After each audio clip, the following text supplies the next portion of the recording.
যদি তুমি জীবনে বরকত পেতে চাও, সম্মান পেতে চাও, হৃদয়ের প্রশান্তি পেতে চাও, জেনা ব্যভিচার যেটা প্রেম দিয়ে শুরু হয়, জেনা ব্যভিচার যেটা প্রেম দিয়ে শুরু হয়, নজরকে হেফাজত না করার কারণে, চক্ষুকে নিম্নগামী না করার কারণে, চোখ দিয়ে যেটা শুরু হয় এটা তোমার শান্তি নষ্ট করবে, এটা তোমার রিজিক নষ্ট করবে, এটা তোমার এই শিথিলতা, হৃদয়ের সুকুন, প্রশান্তি, নীরবতা, এটাকে বলে কি, স্থায়িত্বটা নষ্ট করবে, স্থিরতা নষ্ট করবে এটা।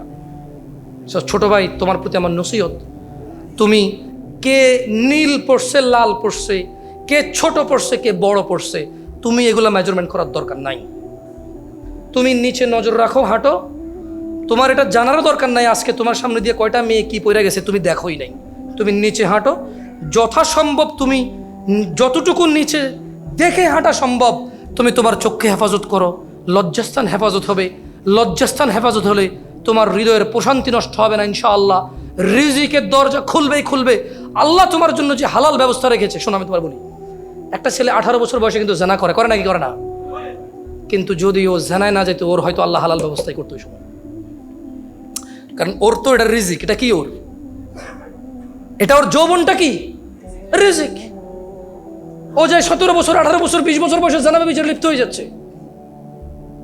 কিন্তু ও যদি আল্লাহকে ভয় পেত আর শারীরিক চাহিদার জন্য আল্লাহর কাছে বলতো, আল্লাহ আমাকে ধৈর্য দাও, আমি রোজা রাখতেছি, আমাকে সাহায্য করো, আমাকে তৌফিক দাও, আমাকে উত্তীর্ণ করো, বিবাহ পর্যন্ত আমাকে তৌফিক দাও, তাহলে আল্লাহ যিনি রহমান, যিনি ওদুদ, প্রেমময়, তুমি আল্লাহর ভয়ে জেনা বাদ দিলা, আল্লাহর কাছেই চাইলা, ধৈর্য আল্লাহর জন্যই ধরলা, আশা আল্লাহর কাছেই করো, তিনি কি তোমাকে ফিরাবে? জীবনও না।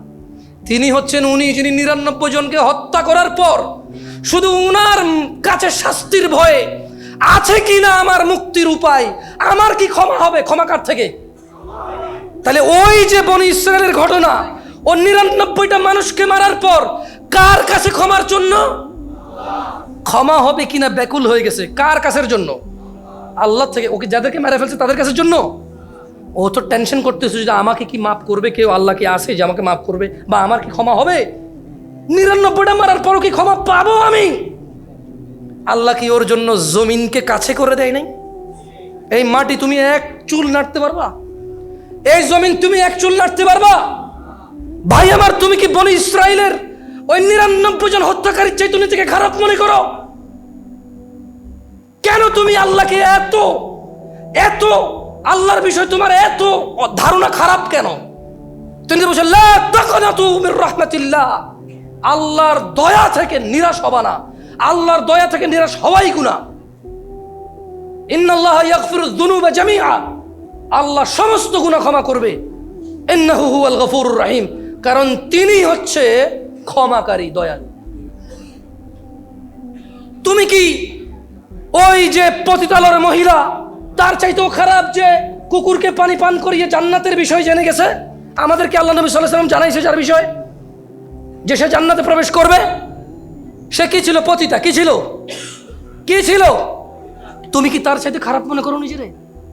যে আল্লাহ পতিতা কুকুরকে পানি খাওয়াইলে সন্তুষ্ট হয়ে জান্নাত দেয়, যে আল্লাহ 99 জন লোককে হত্যা করার পর যে বলছে ক্ষমা নাই তাকেও হত্যা করছে, এরপরেও মনের ভিতরে কেমন জ্বালা যন্ত্রণা যে আমি কোথায় গেলে মাপ পাবো, কেমনে আমি মাপ পাবো, এই যে মনের ওর এই যে দ্বিধা দ্বন্দ্ব যে আছে, তো একজন বিচার করে ফেলবে, মাপ না পেলে কি হবে, কে করবে মাপ? আল্লাহ তার জন্য যেই জমিন তুমি এক চুল নাড়তে পারো না, আরে নাড়বা কেমনে? ওই প্লেট একটু নড়ে গেছে দেখছো, বলতেছে যে ঢাকা শহর খালি করো, 24 লাখ মানুষ মারা যাবে, এত মানুষ মারা যাবে, তো ওই মাটি কি আল্লাহ কাছে করে দিছে? সুবহানাল্লাহ। বুঝছো তো যুবক ভাই আমার, আল্লাহ কেমন? হ্যাঁ, আল্লাহর বিষয় একটু বুঝতে পারছো তো? ওনার ইচ্ছা।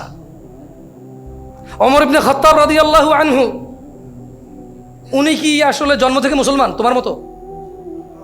হ্যাঁ, উনি কারে মারতে আসছিল? আল্লাহ সুবহানাহু ওয়া তাআলা ওনাকে ওমর ইবনে খাত্তাব বানায় দিছে রাদিয়াল্লাহু আনহু। তো আমাদের রব সম্পূর্ণ সম্পর্কে আমাদের ধারণা কেন থাকবে না? উনি কি এমনি এমনি গলিত তামা খাওয়াবে? উনি কি এমনি এমনি ফুটন্ত পানি মাথায় ঢেলে দেবে? উনি কি এমনি এমনি কাঁটা খাওয়াই দিবে? উনি কি এমনি এমনি হুতামা বানাইছে? উনি কি এমনি এমনি ওয়াইল বানাইছে? এমনি এমনি বানায় নাই। উনি 7 আসমান খুঁটিবিহীন বানাইছে আগে, দেখানোর জন্য যে উনি কি পারে।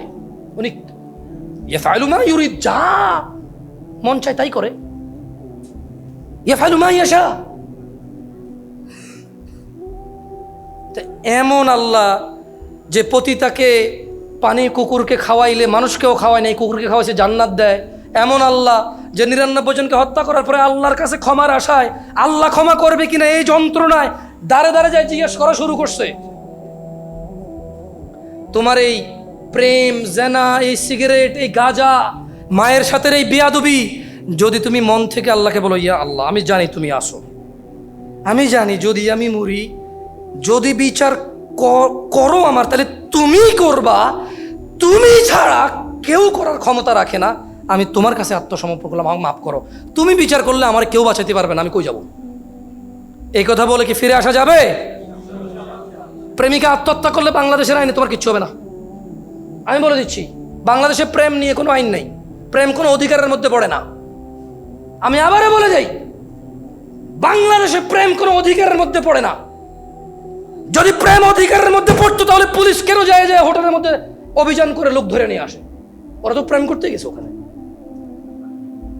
পুলিশ কেন পার্কে গিয়ে যুগলদেরকে ধরে নিউজে দেখায় দেয়, মা বাপরে ডাকে নিয়ে আসে যে নিয়ে যাও তোমার বাচ্চা পার্কে এসে স্কুল ড্রেস পরা প্রেম করতেছে?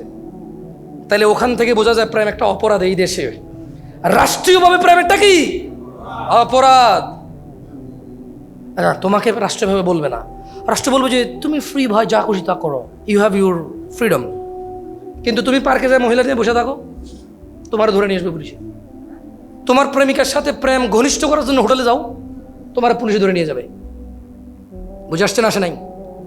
তো তোমরা যারা ভয় আসো, শেখ আমি ছাড়তে চাচ্ছি, ও বলে যে আত্মহত্যা করবে, কি করবো? আরে ভাই তোর কি, ওর হায়াত না থাকলে মরে যাবে ও। তবে হ্যাঁ, তুই ওর ইজ্জত নষ্ট করবি না ভাই আমার, তুমি ওর ইজ্জত নষ্ট করবা না, ওর সম্ভ্রম নষ্ট করবা না, ওর ভিতরে এই সংশয় ঢুকাই দিবা না যে তোর সতীত্ব তো আমি নিয়ে নিছি, এখন চোখে যেই বিয়ে করবে সে বুঝবে তুই আর সতীত্ব না, তুই বিবাহ বহির্ভূত সম্পর্কে জড়িত ছিলি বিবাহের পূর্বে। তুমি তাকে এ ভয় দিয়ে দিও না, তুমি তার সাথে কথা বলিও না, তুমি তার সম্মান নষ্ট করিও না, তুমি তাকে মাসালামা বলার দরকার নাই, তুমি তার কি তোর সাথে ব্রেকআপ এটা বলার দরকার, এটা বলো না। আমি তোমাদেরকে বললাম, আমি তো ফতোয়া দেই না, কোনো অপরিচিত মহিলাকে ব্রেকআপ বলাও গুনাহ, কারণ ওর সাথে কথা বলাই তো জায়েজ নাই ভাই অপ্রয়োজনে। তোমার সাথে ভাই আমি আর সম্পর্ক রাখবো না, তোর সম্পর্ক কি বল? সম্পর্ক থাকলে না মানুষ রাখে না, কি সম্পর্ক বল? হ্যাঁ, বোনরা কি আছে, মহিলারা কি আছে? বোন, দুশ্চরিত্র ছেলেকে বিয়ে করবা না। কোনো মেয়ে যে প্রেম করে প্রেমিককে বিয়ে করে সে দুশ্চরিত্র পুরুষকে বিয়ে করলো, তার এই কমপ্লেন দেওয়া উচিত নয় যে আমার হাজবেন্ড পরও গিয়ে করে মোবাইলে মেসেজ দেখার পর আমার থাপ্পড় দিছে, বললো যে যাইজই নাই, তুমি আমার অনুমতি ছাড়া আমার মোবাইল দেখবা। ফটো দেখছেন জামাই, মানে মহিলা দেখছে যে জামাই আরেক বেটির সাথে পরকিয়া করে, এখন জামাই বলতেছে যে তুমি তো অনুমতি ছাড়া আমার মোবাইল দেখছো, সেটাই তোমার গুনাহ। ওরে বাপরে, মুফতি আদম। সো আল্লাহ আমাদেরকে বুঝে তৌফিক দান করুন। আল্লাহ সুবহানাহু ওয়া তাআলা আমাকে এবং তোমাদের সংশোধনের তৌফিক দান করুন। আমার নিজেরও বহু ভুল আছে, ওয়াল্লাহি আমি বেশি একটা বক্তব্য আসিনি এই জন্য, কারণ মানে এইটা খুব মানে আল্লাহর আযাব সঙ্গে সঙ্গে চলে আসবে নিজে ঠিক নয় মানুষকে বলা শুরু করলে, কারণ 2 নম্বরই আল্লাহ পছন্দ করে মান গাশশা ফালাইসা মিন, আল্লাহর মেসেজ যে ধোঁকাবাজ সে আমাদের অন্তর্ভুক্ত নয়। দেখেন না আজকাল বহু হুজুর লাঞ্ছিত অপমানিত হচ্ছে, তা আমি ভয় করি এইসব মাইকে এসে কথা বলতে, যে জামশেদ মজুমদারগিরি বাইরে যাব, নিজে ঠিক না হয়ে এখানে আইসা যুবক ভালো হয়ে যাও যুবক, এরপরে নিজে আরেক বেটার বউ নিয়ে ভেগে যাবে। আর এই তোমাদের বিবেক বুদ্ধি নষ্ট হয়ে গেছে। আমি শেষ করে দিচ্ছি আমার কথা। দেবর আর ভাবি এক ঘরে পাইছে, মানুষ বলে যে বিয়ে করাই দে, আরে বেটা আরেকজনের বউ তুই কেমনে বিয়ে দিবি? আরে কি আশ্চর্য, পুরো গ্রামে কি কোনো হুজুর নাই? ইসলাম বুঝে কি সাংবাদিক নিউজ করে যে একসাথে পেয়ে ওদেরকে বিবাহ করেছে। কেমনি বিবাহ হইল ভাই? আরেক বেটার মেয়ে বিবাহ দেওয়া যায় না, আরেক বেটার বউ কেমনি বিবাহ দিবি? হ্যাঁ আচ্ছা ওস্তাদ, বিবাহ ধরেন তালাকই হয়ে গেছে, ইদ্যত আছে কিনা? ইদ্যতের পূর্বে বিবাহ যায় কিনা? তো এই গ্রাম অঞ্চলে যতগুলো অকারেন্স হয় ধরে বিয়ে পড়াই দেয়। আরে কি আশ্চর্য! কে দিছে এদেরকে এই অথরিটি? ধর্মটা মগজে যেমনি শাস্তি দিতে মন চায় এমনি দেওয়া শুরু করে দিছি আমরা, কোরআন থেকে না নিয়ে। আল্লাহ আমাদেরকে বুঝে তৌফিক দান করুন। এর জন্য বেশিরভাগ দায়ী যুবকরা, পোলাপাইন ধরে বিয়ে পড়ে দে পোলাপাইন মুফতি। তো গ্রামে মনে করে যাচ্ছে 17 জন কর হরাই আর খিদা করবি। তাহলে জাহান্নামের খাবার কি? এটা কেমন? মাথার উপর কি ঢালবে? কাদের ঢালবে? জাহান্নামে যায় কারা? ইন্না শাজারাতাজ যাক্কুম, নিশ্চয় যাক্কুম বৃক্ষ, তাআমুল আযীম, পাপীদের খাদ্য, কাল মুহলি ইয়াগলি ফিল বুতুন, গলিত তামার মতো। কল্পনা করা যায় জাহান্নামে কি খাবে? ঘুষের টাকা যারা গরুর গোশত খায়,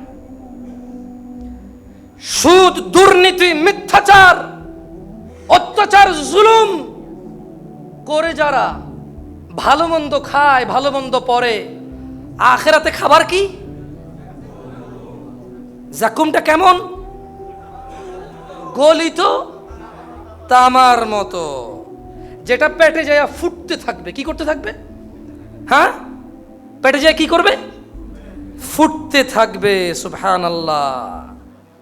ফুটন্ত পানির মতো ফুটতে থাকবে। বলা হবে ওকে ধরো, অতঃপর তাকে জাহান্নামের মধ্যস্থানে টেনে নিয়ে যাও, তারপর তার মাথার উপর ফুটন্ত পানির আযাব ঢেলে দাও।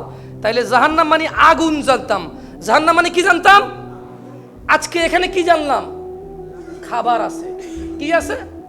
জাক্কুম। কি এটা? কেমন? গলিত তামার মতো। এরপর ধরে নিয়ে এসে কি ঢালবে? কোথায় ঢালবে? কোথায় ঢালবে? তাহলে আগুন থাকা সত্ত্বেও কেন গরম পানি ঢালতে হচ্ছে বলতে পারেন? আগুন কি কিছু অবশিষ্ট রাখবে? পুড়ে ফেলবে না? তাহলে আল্লাহ যেহেতু আগুনে আমাকে কষ্টই দিচ্ছে, তাহলে আমাকে তামার মতো গলিত জিনিস খাওয়ায়, যেটা পেটের মধ্যে ফুটতে থাকবে, আর বলবে ধরে নিয়ে আসো, মাথার উপরে গরম পানি ঢেলে দেওয়া হবে, উত্তপ্ত পানি। কেন? এগুলো আযাব। এগুলো কি? যেরকম আপনারা পিড়ানো যায় আবার কাটাও যায়। পিটালে কি ব্যথা পাবেন না? একটা বড় হাতুড়ে দিয়ে বাড়ি দিলে হাড্ডিটা ভেঙে যাবে না? তো এটা কি কম কষ্টের? তাহলে এর মধ্যে কেন মানুষ ছুরি দিয়ে গলা কেটে দেয়? এর মধ্যে গুলি করতেছে মানুষ, মানুষকে ধাক্কা দিয়ে ফেলে দিচ্ছে, গাড়ির নিচে মেরা দিচ্ছে, পানিতে ফেলে ডুবাই মেরা দিচ্ছে। কষ্ট বিভিন্ন ধরনের। কি কষ্ট? কিন্তু এক একটা এক এক ধরনের কষ্ট। আল্লাহ আমাদেরকে বুঝার তৌফিক দান করুন। যুবক ভাইরা, শেখ আজকে বিয়ের বিষয়ে আলোচনা করেছে। আমি আসার সময় ভেবেছিলাম জানাবা বিচার নিয়ে বলবো, কিন্তু ওখানে এটা চলে আসছে। ওয়াল্লাহি আমি জামশেদ মজুমদার 31 বছর বয়সে এটা বিলিভ করি। আমার এখানে যারা ভাইরা বসে আছে, শুধু এখানে না, পুরো বাংলাদেশে হানাফি, শাফি, মালিকি, হাম্বলি, চিশতি, সাবরি, তরিকত, হাকিকত, মারফত, কওমি, হেফাজত, চরমনায়, আট্রসি, যেই মতাদর্শেরই হোক না কেন, আমার মতো যারা আমার যুবক ভাইরা আছে, আমি জানাবা বিচার, নেশা আর গান বাজনা বাদ দিলে ওদের তেমন ভুল পাই না। আকীদাগত ভুল তো ওটা তো সাব্যস্ত, কিন্তু কারো চোখে পড়ে না, ওটা কেউ কেটে কথা বলে না। কিন্তু বহু মুরব্বী থেকে আমার এই যুবক ভাইরা অনেক অনেক অনেক গুণে ভালো।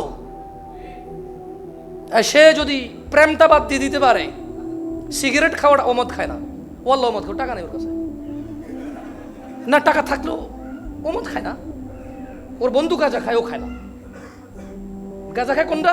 এটা স্কুল মাদ্রাসায় পড়ে না, বাপের টাকা ছিল নষ্ট হয়ে গেছে, মাঝে মধ্যে সাদা কয় জানে না, দোস্ত সিগারেট খেয়ে এটাই ঘরে মাইটে রেখে খাবো না ভাই। এটা আবার 20টা একটা, 100টা একটা। এর কয়টা? 100টা একটা গুণে লাভ আছে? 100টা যুবকের মধ্যে যদি একটা এরকম যুবক করে গুণে লাভ আছে আমার? 99টা ছেলে ভালো আমার। আমি তোমাদের অনুরোধ করব, আচ্ছা জমজমের পানি খাবো এই উদ্দেশ্যে কি শুকর খাওয়া যায়? লিমান শরীবালা, জমজমের পানি কি যে যেটার জন্য খাবে ওইটাই হবে, ঠিক না? তো জমজমের পানি খাবো এই জন্য কি শুকরের গোস্ত খাবো? ধরো শুকরের গোস্ত মুখে নেব, কিন্তু মাগার ভাই আমি জমজম ছাড়া গিলবো না, কারণ জমজম হচ্ছে পবিত্র পানি। জায়েজ? তো তোমরা যে বিয়ে করার উদ্দেশ্যে প্রেম করো, এটা কি জায়েজ? প্রেমটা করতেছো কেন, কারণটা কি? বলতেছো যে না ও ভালো, ও কি হ্যাঁ ধার্মিক, কারণ এক শুধু আমার সাথে কথা বলার, কারোর সাথে কথা বলে না।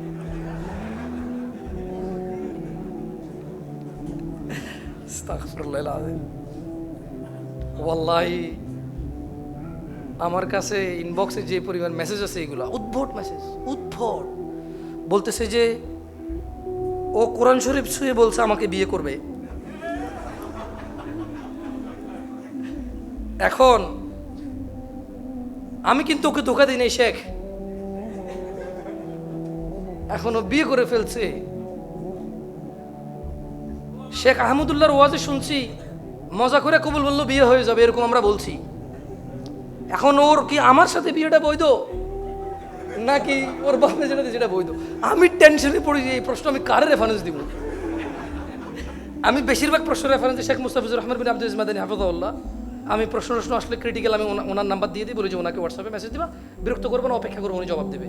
এভাবে সাইফুদ্দিন মাদানী হাফিজাহুল্লাহ, এভাবে আমি এক একটা ক্যাটাগরি, যেমন শেখ মনজুর ইলাহি হাফিজাহুল্লাহর রেফারেন্স আমি দিই কাকে, যে বলে যে কি এগুলো ট্রেডমেড আছে, এগুলোর নাম আমি ভুলে গেছি, মানে ট্রেডিং, তারপরে যে অনলাইন কেন্দ্রে ধরেন ওই যে কি ফেডেক্স কি যে আছে এগুলো, ওকে ফরেক্স, হ্যাঁ। তখন আমি বলি যে তুমি এটা শেখ মনজুর ইলাহিকে জিজ্ঞেস করবো, মাশাআল্লাহ উনি এই বিষয়গুলো ভালো অভিজ্ঞতা রাখে, ইসলামী শরীয়ত অনুযায়ী এগুলোকে ব্যাখ্যা করার নলেজ ওনার আছে, খুব ভালো আমার জানা মতে। সো আমি ক্যাটাগরাইজ করে রাখছি। এই প্রশ্ন আমি কারে পাঠাবো বলেন? মানে শেখ আহমদুল্লাহর ওয়াজে শুনছে মজা করে কবুল বললে বিয়ে হয়, এটা ওরা বলছে, বলার পরে স্বামী স্ত্রীর মতো ছিল কয়দিন, এখন মেয়ের বাপে বিয়ে দিয়ে দিয়েছে, এখন কি ওর বিয়েটা ঠিক হয়েছে? আমি তোর স্বামী, আমি তো তালাক দিই নাই। শেখ সওয়াল যুবক কোথায় গিয়ে পৌঁছেছে?